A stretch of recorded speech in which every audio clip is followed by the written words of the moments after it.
Hey Raghunath, tell everyone about our Patreon community. Sure, Kastuba. The Wisdom of the Sages Patreon community is an incredible online yoga resource. If you like the type of yoga wisdom and culture we share on the show, then our Patreon community is a great next step. This is a listener-supported podcast, and any level of sponsorship will unlock a wide range of live and archived classes, talks, and even workshops.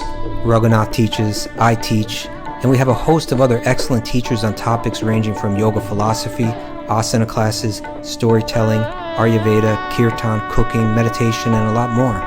We even have an incredible online Bhakti 12-step recovery group. So if you want to check it out, go to patreon.com/wisdom of the sages.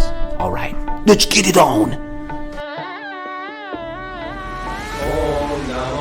Bhagavate Vasudevaya. Om Namo Bhagavate Vasudevaya. Om Namo Bhagavate Vasudevaya.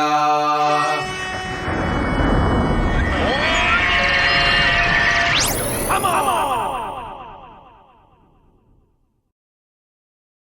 Live from Pawtucket, Rhode Island, this is Wisdom of the Sages, a daily yoga podcast with your host, Raghunath, and co-host and senior educator at the Bhakti Center, New York, Kastuba Das. Welcome to the show, everybody. Welcome to Saturday's Sleep Weigh-In Saturday. Usually we start at 8 o'clock. Today we're starting at 3 o'clock because I'm on a little mini weekend tour with Shelter. We played in Connecticut. We played in Bensalem, PA. And today we're in Pawtucket, Rhode Island. Tomorrow's New York City. And my book signing is at Generation Records at 1 a.m. 1 p.m., not 1 a.m. Don't go at 1 a.m. Go at 1 p.m. And yeah, I've been without Mara by my side. I'm leaving things left and right. I apologize about the show yesterday. I left my computer somewhere and my whole backpack and microphones. I've received it now. I've lost my wallet and my bead bag. I had to use You're falling two apart. shoelaces. I'm falling apart. I had to use 2 shoelaces and tie knots in the shoelaces. And I got 25 knots per shoelace to make, 26 to make 52. I had to add a couple of extra. And that was had to chant that twice and add a couple to make my rounds. Yeah, I gave them to Yvette. She's going to auction them off to Shelter fans. And then the devotees came yesterday. Eileen Shovel and the Mercy and Dan Murphy, and it was very nice. And they sat outside in the cold. I didn't go out and chant with them because I didn't want to lose my voice, but I appreciated it. And DC Dubs was there, and they just sang the holy name for hours as if they were lost in the world of the holy name. I'm not even sure they came in to see the show. Eileen, you do? Okay. But anyway, it was really nice. And I will say this, Kastuba. Yeah. It is hard going to bed late at night. It's hard to chant when you're, when you're waking up at 10 o'clock and you're trying to find your life and get your life together and put some food in your mouth. And it's just not conducive towards a regulated spiritual life. But that being said, I met so many wonderful people at yesterday's show, people that we've known for 40 years that I haven't seen, people that used to come to the temple. I met one guy who said, do you remember when my brother used to be a roadie for you? Couldn't remember exactly because we had a lot of roadies. You stayed at our house. You did a whole program at our house. That was Naked Man in the Box. It's the Naked Man in the Box now. But it was just one beautiful story. Some people were bringing their children. There was a lot of families that came to the show, the parents and the kids. And one 20-year-old girl came up to me and said, please take a picture with my father. My father's been giving me Krishna through your music for, since I was a baby. Wow. I was very interesting people. And I think a lot of them don't become regular devotees or maybe even chant or anything, but definitely Shelter fans. There's some level of high vibe consciousness that they have. When you say that, Jamie Step Dojo, Jamie agrees. It's given them some. Even one guy came up to me almost in tears and goes, "What if a guy just can't get into religion but just believes in walking the good path?" I said, "That's good. It all changes us. I mean, every step we take in this world changes tomorrow. So sometimes for certain reasons in our life, we can only take so much in. Maybe we have a partner and it'll destroy our whole marriage and our whole family if I get too into something. Sometimes people need to take in whatever they can take in this lifetime. Okay. And sometimes they go through growth spurts, not just in their, like a little kid goes through a growth spurt. Sometimes they go through their own spiritual growth spurt. And some of you guys listening to the podcast today might be in a growth spurt. Okay. I think Mara's in a growth spurt. Back off the camera, Raghunath. Having a growth spurt. And sometimes we're in a growth stunt. Our spiritual growth is stunted. And we feel like we're sort of hitting a ceiling and can't get past the ceiling. Stagnation. Yeah. So anyway, truthfully, these shows are, I will say, they're like a spiritual experience. That's great. And I did a book signing, which was really satisfying because you just meet people. And I asked them where they're from and tell them their story and what was their favorite song. And it was just like a really nice time. And we're doing another one tomorrow at Generation Records at 1 p.m. That's in because Stuba's coming to the show and Mara's coming to the show. And my daughter and my nephew are coming to the show and Maya's coming to the show and looking forward to it tomorrow. Great. How are you? What's New York like? Did you feel the earthquake? It shook my whole apartment. It would rock the place. Yeah, it's dangerous, man. And then another one came at 6 o'clock in the evening. The aftershock? Aftershock, yeah. Yeah, I felt it too. I was in a meeting with the people from Vani, talking about us hooking up with them, building our Sage Academy. Oh, cool. And in the middle of the meeting, like the whole house started like rocking around and like pretty heavy. Yeah. And I was kind of just kept going with it. And then I said to them, guys, I think I'm in the middle of an earthquake right now. And then when we're done with the meeting, I checked and I said, there you go. Isn't that weird? We were in an earthquake. Met the day before the earthquake yesterday. The day before that night, I was talking to Charlie from Civ's girlfriend, and it was saying we were talking about natural disasters. Mm-hmm. And I was like, have you ever been in a natural disaster? I said, I was in a natural disaster with my podcast. We were doing a podcast in a castle in Italy, and there was an earthquake, and there was like this 800-pound chandelier. How many of you guys listening today, you can write it on the message board, were watching the show for the earthquake? I think it's called the earthquake episode. The earthquake episode. Last summer sometime. Last June or July. Yes. But that earthquake was different. Yesterday's earthquake was like what I always think an earthquake is like everything's shaking. Yeah. It went on for maybe 10 seconds or something like that. The earthquake in Italy was like a bam. It was like someone hit you in a park, like you're parked in a car and someone rammed into your back or something like that. Yeah. It was like a jolt. One hard jolt. I'll tell you, natural disasters. And speaking of natural disasters, we got a special question today, don't we, on the show for Q&A day. Today's Q&A day, people, if you're new to this. Yeah. And it's a day that everybody writes in questions, and then we try our best to answer them. And if you have a question, you can email Mara, wisdomofthesages108@gmail.com. She has files she keeps with questions in them, and then she busts them out to me and Kostuba every Saturday. Anything else you want to make an announcement, Mara? Yeah, there's no show tomorrow or Monday, and then we'll be back on next week on Tuesday at 7 a.m. That'll be a special show. A special show. Special? Why special? Because it's your book launch day or something like that. We're gonna read from the book. Okay, it's my book launch. You know what's interesting? If you didn't pre-order, there some people who did pre-order came to the show yesterday with the book and said, "Hey, it was supposed to come out on the 9th, but I got it today." Wow. So I think it's starting to show up on people's doorstep now. Cool. And if you like what we're doing, go to Amazon.com and order one. And if you already have, thank you. I just want to thank you and want to say double it. Okay, let's get on with the questions. Are you going to read the question, Mara? Mara's going to read today. Okay. All right. This is from our friend Kim Chipola from Rhode Island. Is it Cipolla? Cipolla? I'm not sure. She's one of these mysterious others, Kim, because I've known her for years. She did a teacher training. She's a really great yogi. I think she's a scientist too, isn't she? And she's a dog person. She's like a dog whisperer. And it's one of those people I've known since the teacher training. Then she disappeared, never saw her.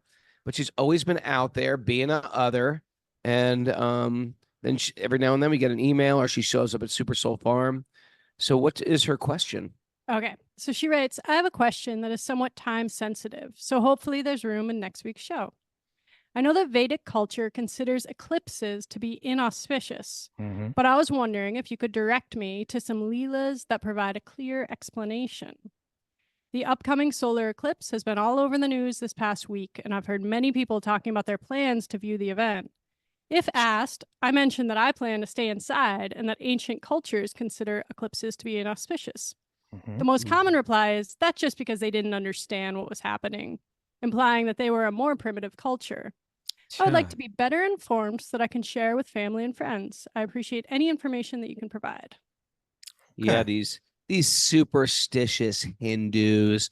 Let's go over there and enlighten them and teach them our ways of religion and how to dress and why are they eating with their hands, these fools, and their primitive medicine.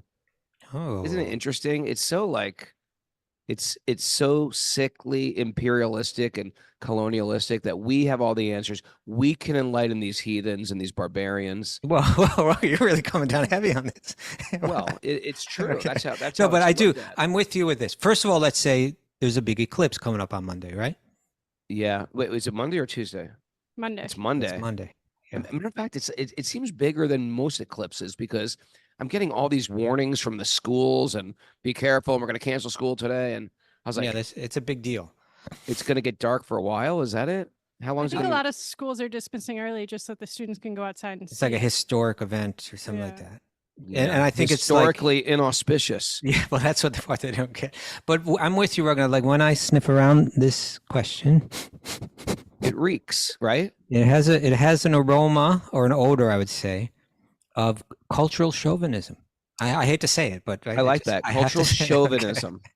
Which, yeah, the idea. In other words, here's the thing. So we're hearing from there's an ancient culture, and they had a faith, a belief that these are inauspicious times when there is an eclipse, and then someone without any information, I'm assuming, right, without, at least because of the way that what they express, without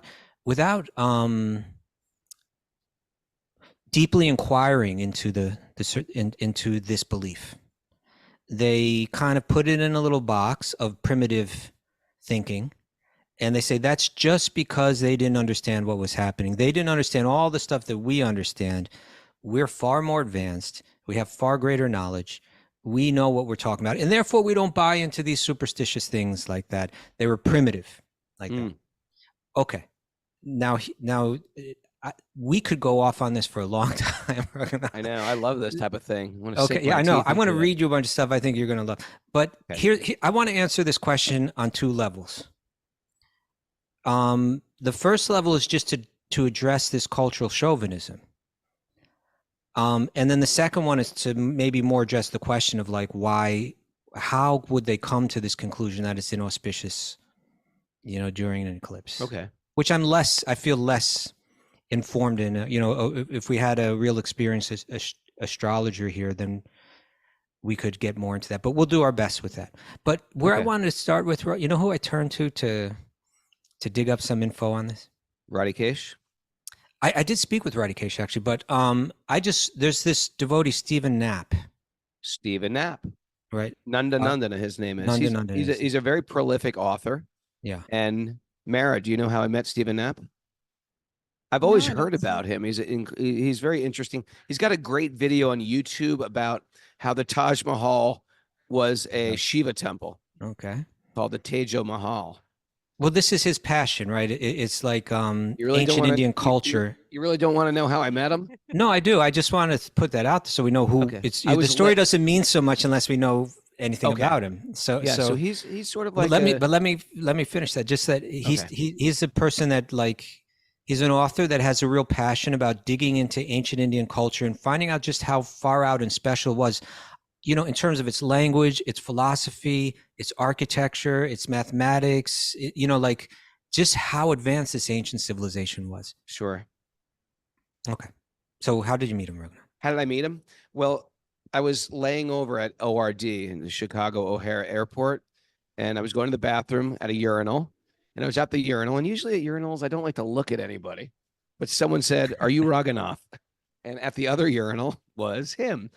And I was like, "Yes, I am." And I had a whole pleasant exchange at the urinal with him because I know who he was and he knew who I was. Yeah. And that's how we met. And I never saw him again. But I just told him how much I appreciated him. And then you both walked off. Then we walked off into our own world again. Okay. But that was a magical meeting. Right. We crossed paths in a certain time and place. Well, there you go. And that may have been astrologically destined.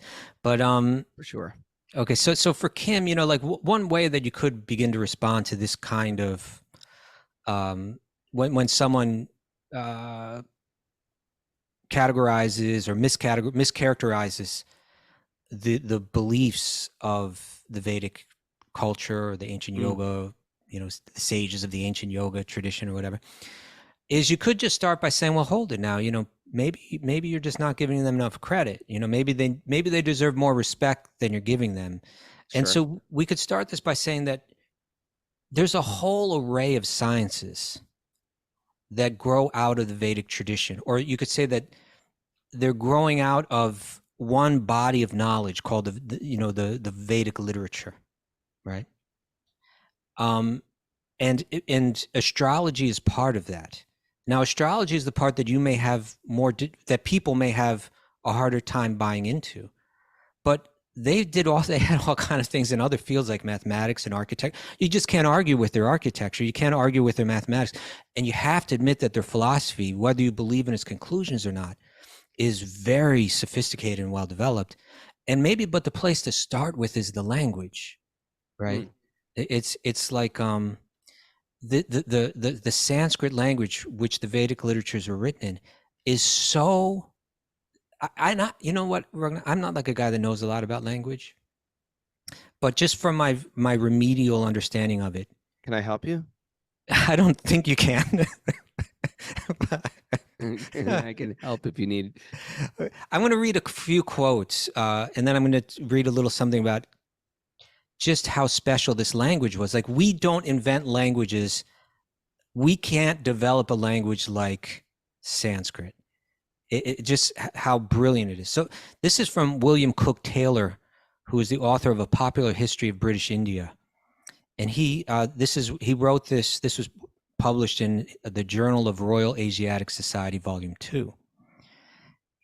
He writes, it was an astonishing discovery that Hindustan, or India, possessed, in spite of the changes of the realms and changes of time, a language of unrivaled richness and variety, a language, the parent of all those dialects that Europe has fondly called classical, the source alike of Greek flexibility and Roman strength. And I think that's interesting. It has a flexibility and a strength. Now, Sir William Jones, an eminent scholar and philologist in the 18th century, had given the following statement of admiration to the Asiatic Society in Calcutta in 1786. He said, the Sanskrit language, whatever be its antiquity, commonly it's claimed to be the oldest language, right? But whatever be its antiquity, even if it was just invented yesterday, right, is of a wonderful structure, more perfect than Greek, more copious than the Latin, and more exquisitely refined than either, yet bearing to both of them a stronger affinity, both in the roots of verbs and the forms of grammar. Now about Sanskrit's beauty, right? I pulled this up somewhere. The amazing dexterity to the Sanskrit language allows poets to play with each syllable and every word and to make it more lyrical and rhythmic. This is what my very remedial understanding of Sanskrit is. Like, if you take an English sentence, like, let's say Raghunath just ate lunch, right? You with me? If we take that sentence and we begin to play around with it, like if we say, just Raghunath ate lunch, that means a very different thing than Raghunath just ate lunch. It means you were the only one that ate lunch, right? And if I say lunch just ate Raghunath, it's like, what? It doesn't make any sense. Or if I say just Raghunath lunch ate, now it's just, it doesn't make any sense. But Sanskrit, the idea is that the words each word has information encoded into it, invested into it, in a way where you could take that sense, and no matter what combination you put those words in, the same message comes across. And what that does is it gives it tremendous flexibility. That now if I'm a poet, look at what it gives me the freedom to do. I can shift the words in any combination that I want and create. Now it's a language that's going to empower me, give me the ability to speak far more beautifully, because I have no limitations now. I can put these words in any way that I want to. I can always make it rhyme at the end, So it has that, but it's also got this kind of precision to it. I pulled this up. The feature of the non-ambiguity of words in the Sanskrit sense has made it the perfect for natural language processing. In fact, a significant part of modern computational linguistics has a strong resemblance to the Kartaka concept of Sanskrit. In other words, the most sophisticated computer language that you're developing is at least resembling, if not drawing from, Sanskrit. Now, there is a NASA associate scientist named Rick Briggs, and he wrote an article called Vedic Science, Knowledge Representation in Sanskrit and Artificial Intelligence. So this was like a report that he's giving to NASA in order to help direct them in how to develop computer language. And he says there is at least one language, Sanskrit, for which the duration of almost 1,000 years was a living spoken language with a considerable literature of its own. Besides works of literary value, there was a long philosophical and grammatical tradition that has continued to exist with undiminished vigor until the present century. Their grammar experts devised a method for paraphrasing Sanskrit in a manner that is identical not only in the essence, but in form with our current work in artificial intelligence. So the reason why I'm reading all this is because when we hear, they believed that the wind came from the wind god. Well, no, but what I'm saying is that they believe that eclipses are inauspicious. Yeah. And then they just categorize it like there's some cavemen. They're like, sun blocked, bad. It's just right. but no, that's not who we need to picture when the information about eclipses being inauspicious is, first of all, it's coming in the most sophisticated language, not an ordinary, ignorant, what to speak of cavemen or primitive cultures. It's coming from the most sophisticated culture to develop that language. Here's what Einstein said. He said, we owe a lot to the Indians who taught us how to count, without which no worthwhile scientific discoveries could have been made. That and that's because they're the ones that kind of created the zero. Right. Well, it's not just that. According to, they said that algebra, like advanced math, that trigonometry, credit to the Persians, which came from the Persians, got it from India. It's one of these ancient cultures, and they were, again, it's not like they were dum-dums and now are very evolved. It's the opposite. They were very evolved culture in really all dumbing these things rich down. traditions. Yeah. And we're becoming a little bit more thick-headed. Our language is getting more and more narrow to the point where we're not even communicating. We're using like WTF, LOL, emoji, heart. It's like we're not even using words anymore. We're not expressing it. Yeah, it's true. And that's why we get into so many arguments over text messages. Yeah. Look at the classical Indian ragas and compare them and then just compare them to what's on the top 10 and Slayer. Compare them to what's on the top 10 right now and tell me which culture was more advanced. Sure. Right? So, I'm with you. Now here's something about architecture, which also, like a lot of these ancient Indian temples were designed to be aligned with, according to astronomy. Yeah, with celestial bodies in mind. Yes. So many Indian temples are aligned to capture the rays of the rising or setting sun on specific dates, such Very as the interesting, huh? equinoxes or the solstices. Yeah, like they would have like a Gopurm, which is like this. It's the gateway to temple, but it's a massive tower that's got like openings in the center on different levels that goes up. So And on they the would line it up equinox, so right? yeah, on the equinox or whatever date that they chose that they felt they wanted to honor, you would see the sun rise right up through window after window, like in a perfect It's line. amazing.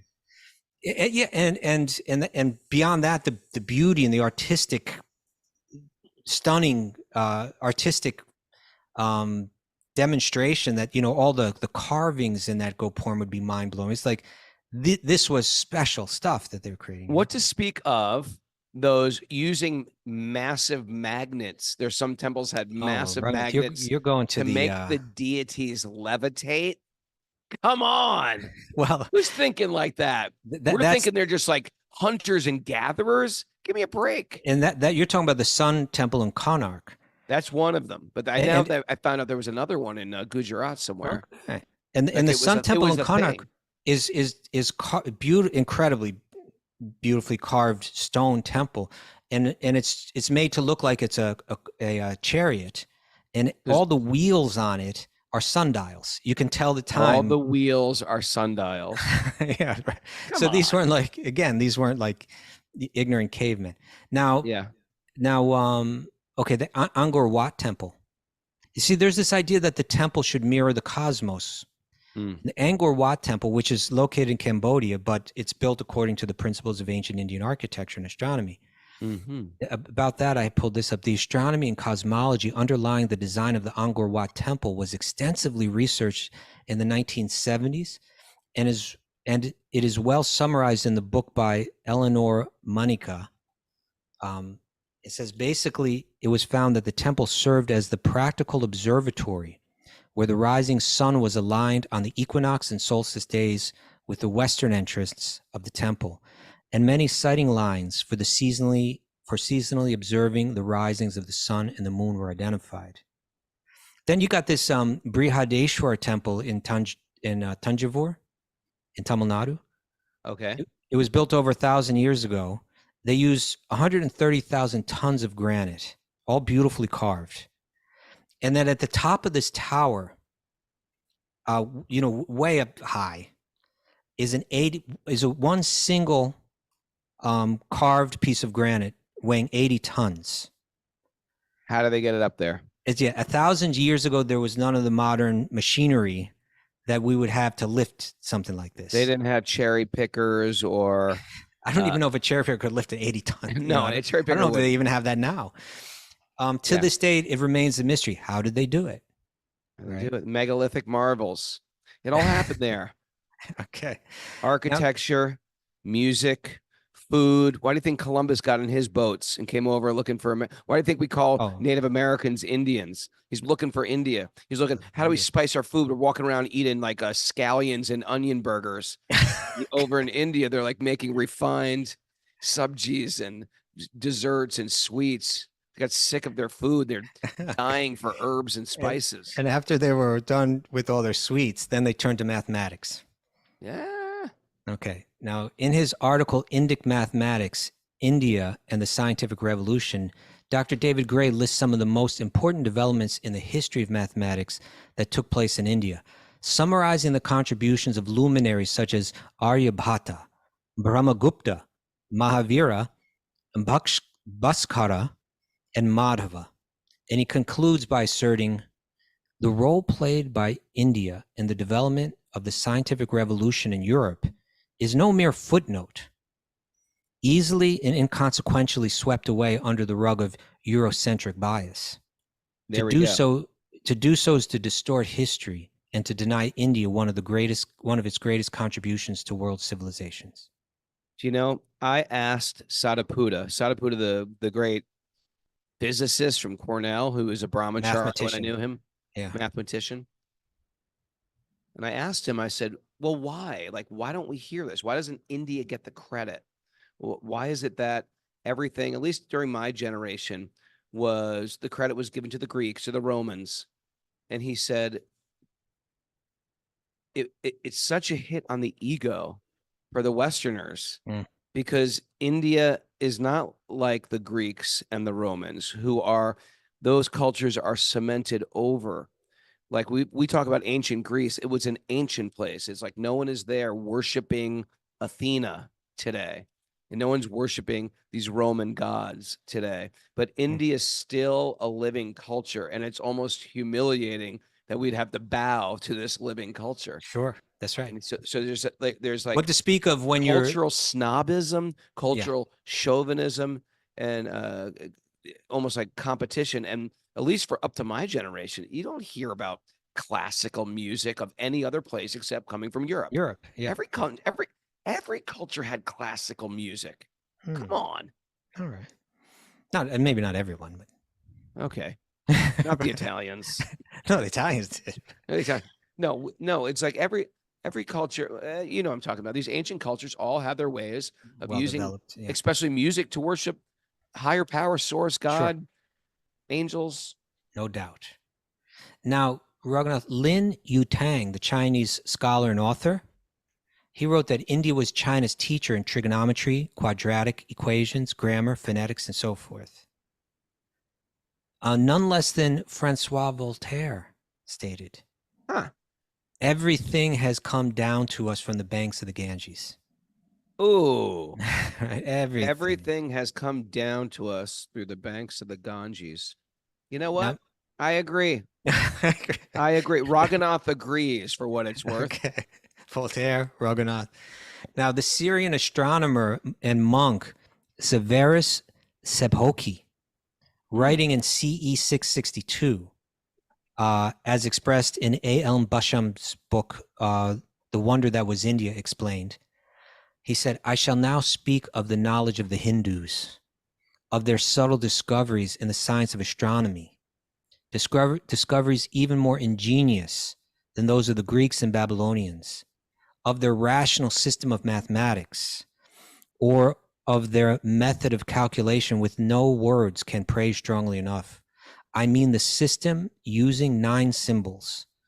If these things were known by the people who think that they alone have mastered the sciences because they speak Greek, they would perhaps be convinced, though a little late in the day, that other folk, not only the Greeks, but men of a different tongue, know something as well as they. Wow. It's amazing how you and I have to like bolster people's faith with all this backstory. We're just getting started. We ourselves are, you know, culturally raised to think India as inferior. It's a dirty country. It's a third world, a developing nation. You know, historically, you kind of have to dehumanize or minimize the civility of a nation that you're conquering if you want to rape it of all its wealth. You know, you have to say, oh, these people are primitives, and we're helping them out. We're helping these losers out. Yeah, right. It's for your ultimate good. You don't even quite understand it. You're going to try to resist a little, but hear me out. You're worshiping so that's so silly. Our Lord our Lord has come and told us that's all nonsense. We're here to help you. You know, I was thinking about the question and a person saying, oh, that's just because they didn't know anything. A sage living in a pristine, simple grass hut on the bank of a river, right? Mm-hmm. Yeah. 3,000 years ago, 5,000 years ago, had the ability to predict the exact moment, date, and time of this eclipse that's coming up on Monday. Right? This was, in other words, these people were not the people that were writing the Vedic literature and telling us that eclipses are inauspicious. They could do that, right? We can't even predict like a thunderstorm. It's gonna rain Thursday. Whoa! And all of a sudden it's like not gonna. It doesn't rain. We've got meteorologists. We've got all these instruments. We're still getting it wrong. But in other words, the same people that are telling us it was inauspicious had the capability of doing that when the Europeans, millennia before the Europeans, were still convinced that the world was flat. Now, Dick Tracy, author of Dick the God Tracy, Dick the Tracy, famous detective.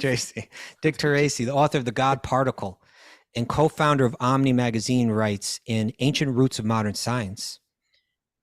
In India, we see the beginnings of theoretical speculations of the size and nature of the Earth.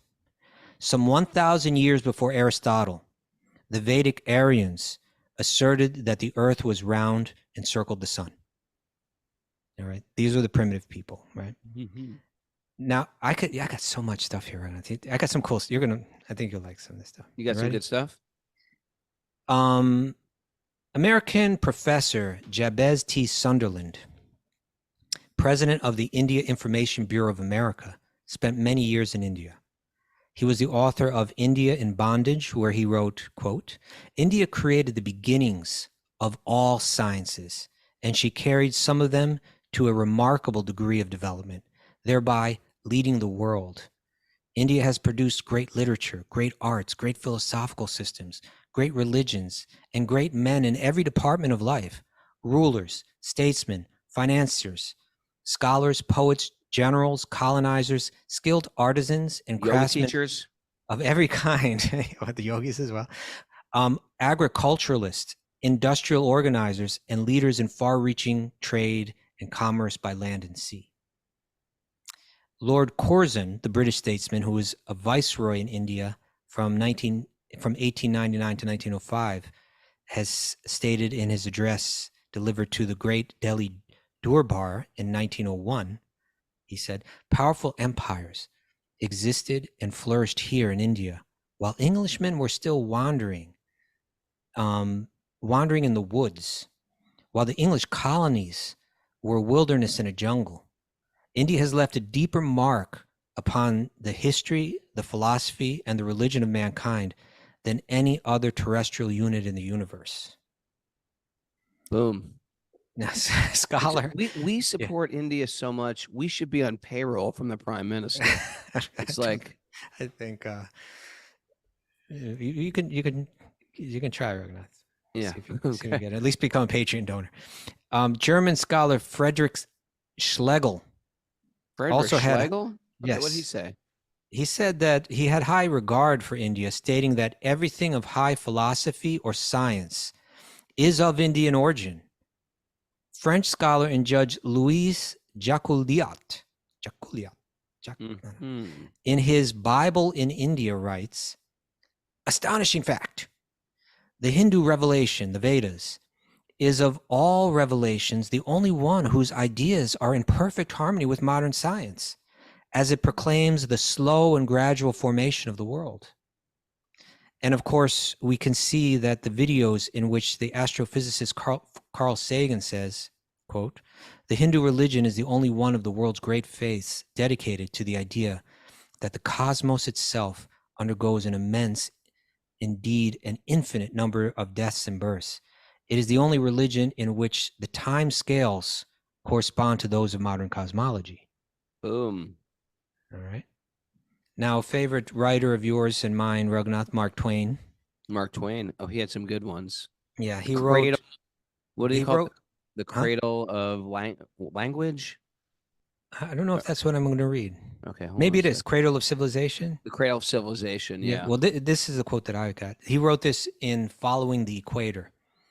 He says, "This is India, the cradle of the human race. Cradle of the human race. That's pretty cool. Birthplace of human speech.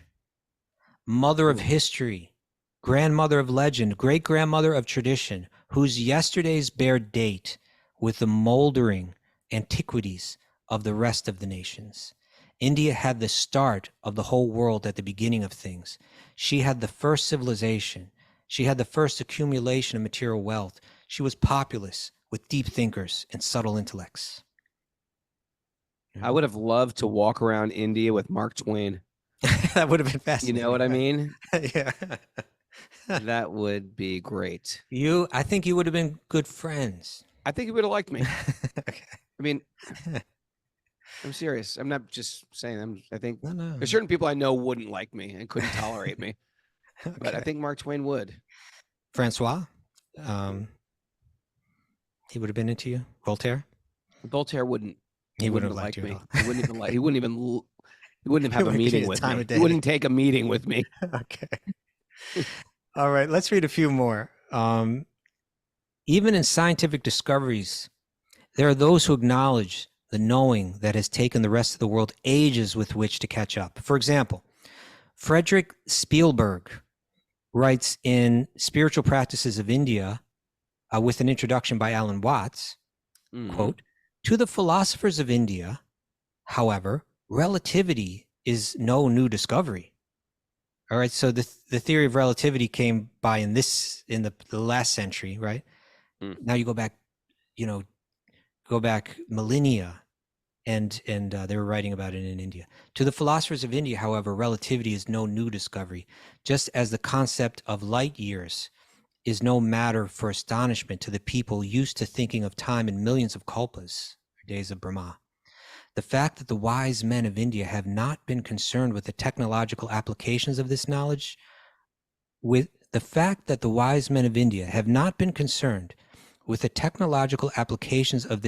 arises from the circumstance that technology is but one of innumerable ways of applying it.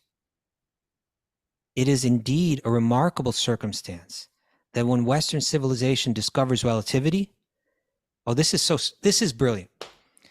He's saying that in India they knew about the theory of relativity.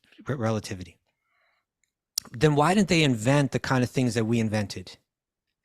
And he's saying they just might have been interested in using that technology or that knowledge in other ways. And so, and how a culture would use it says a lot about the evolution of that culture. And so he says, I'll read it again. The fact that the wise men of India have not been concerned with the technological applications of this knowledge arises from the circumstance that technology is but one of innumerable ways of applying it.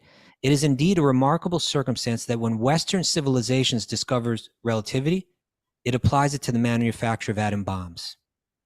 Whereas the Vedic civilization applies it to the development of new states of consciousness. I like that. Very interesting, right? Okay, Kostuba G. Yes. Special K, as I call you. Mm-hmm. We've been building up India, developing people's faith and the culture and the language and the intelligence behind what is presented. But we've only got about 12 more minutes left. Okay, so we got to answer the rest of that question. Okay, good point. Okay, so what we've been addressing here is just the cultural chauvinism in the question. Okay. Right. I'll take it one step further. To say that, to make the assumption that they believed that eclipses were inauspicious is a clear indication that they didn't know anything, that they were primitive. That is actually that is the very primitive attitude that they're criticizing themselves. There you go. Right? Flip it. You flip it, because in other words, without any information, without any investigation, to just throw that out there is just like a primitive person looking at an eclipse and saying bad omen, Right. So they're guilty of exactly what they're criticizing. But then let's talk about it. And astrology isn't so much my field, but just speaking in a very general way, I'm not going to be able to prove to a skeptic that it's true. I've always wanted to, I would love to put this together someday, is to put together an experiment where you bring, let's say, 20 Vedic astrologers, and you begin to feed them pairs of astrological charts that are very different from one another. So in other words, you get the chart of a person that's wealthy, famous, and has 10 kids. Right. And then you get another chart of a person that's not famous, dirt poor, and never had a kid. Okay. And then you give these same charts to 20 different astrologers, and you say which one is which. They could do it. And then you do that, say, with like 100 pairs of charts. And then you see how accurate, in other words, now, if astrology has no basis, then they should be right 50% of the time and wrong 50% of the time. Right. But what if they're right 90% of the time? Right. Then the doubters have to eat their words. Then you really have to. So I would love to see, but that being said, I'm not going to be able to prove to a skeptic that Vedic astrology is valid. But let's just try to take it out of the characterization of silly, primitive, superstitious, like that kind of thought, and say that these sages that were composing in the world's most refined and precise, beautiful language, well-developed, sophisticated language, Sanskrit, they were writing these ancient texts with this incredibly dense philosophy and developing so many sciences out of that, as we've been discussing here, whether it be architecture, whether it be mathematics, whether it be linguistics, whether it be medicine, philosophy, in so many ways, all of this is growing out of these literatures that they're writing. That they had a vision of the universe, right? They had they with their intellects, and they would even say through their visions, through their experiments, because they knew so much about the mind that people are now just discovering. So they would do experiments with their mind, with their breathing, and try to go to use that to enter into deeper states of knowledge and perception. So with their perception and with all that they knew, they saw a vision, they developed a vision and recorded that in these texts of how everything in the universe is connected. It's not disconnected, it's connected, right? So like, for instance, if you take a radio and if you just put it in, if someone for the first time saw a radio and it was playing this music and they said, this is incredible, look at this thing, this radio is making this music, what a wonder of nature. It's a random thing. It happened by some random combination of these things coming together. But isn't it a wonder that if you give it enough time, that nature will just produce this radio that is playing this music? Yeah, all you have to do is turn this dial, turn another dial. It's going to make some noise, some staticky noise, and then you're going to hear music.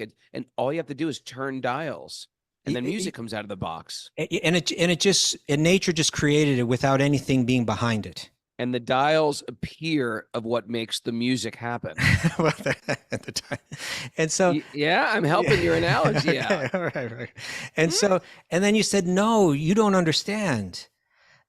There's this little box that's making this music is connected to people that very intentionally produced music in another realm, and they encoded it, and it traveled through the air, and that encoding was picked up by this box, and now it's playing that music. And they'd be like, don't give me your mythology. I don't want to hear your silly mythology. We can't see those people. We can't see any waves. This is a silly mythology. Oh, they're these alien beings that are creating the music and it's magically transferring into this box, so many miles away. I don't buy into your mythology. Right? So the empiricists tend to see everything as disconnected and random. And these great, brilliant sages, their vision was that everything is connected and not random, but intentional. And that behind everything, behind the sacred texts, behind all the sciences, behind the cosmos, behind every planet and every mountain and every river, there's individual, personal direction and presence. And so when they see what's happening here on this earth is like the radio, and what's happening in the cosmos is like sending signals, and so they see all of this connected, and they say that we can just look at these patterns and understand what's going on. Like, even in a simplistic way, we can say, look what happens when the weather changes. When things are cloudy for days or cold for months, it affects people's psychology. People become more grumpy. People become more depressed. You could say that's inauspicious. That's an inauspicious time, right? And they could understand that when these eclipses occur, that it's affecting people's moods. It's affecting people's consciousness, and that these can create inauspicious times. And that would be not the wisest time to take up this particular activity. And that's what astrology is all about. It's saying we can see the connections, that the intelligence behind the universe has left us a lot of fascinating ideas and clues about how it's all connected. You can see it in the cosmos. You can see it in the stars. You can see it in the palm of someone's hand. You know, that the clues are there. Markings on their bodies. The markings on their bodies. And if someone is sets aside their skepticism and approaches it with an open mind and with people that are qualified to understand it and explain it, you open yourself up to a world, a very fascinating world of science. If I open up the hood of a car, but I don't understand it, it takes a mechanic who understands the language of what sounds the engine are making. Like if I go in there and say, yeah, the car is going kick, kick, kick, kick, kick, kick. I don't know what it means, but the mechanic goes, oh, the kick, kick, kick sound, that means your carburetor's off. Or there's a language of understanding how the radio works. And if I don't know how it works, it sounds like music's just coming from this box. If I don't understand what the receiver is, what the satellite is, then it all seems foreign. Once you understand the language of the radio, so to speak, yes, then it also makes sense. That's right. The same way for a person just looking at the palm of your hand, just looks like a bunch of lines and creases because my hand folds a certain way. But for someone who knows that language, they can read the palm in the same way they can read the celestial bodies. That's right. And since you and I are not those people, we just understand, well, we've heard from so many sources, including the appearance of the avatar Lord Chaitanya. On his birth, the eclipse happened. Why would that be inauspicious? It's because for Brahmanas, the Brahmanas don't want to witness the eclipse. They want to stay inside, or they want to go into the holy river and chant. When Lord Chaitanya came, everybody went.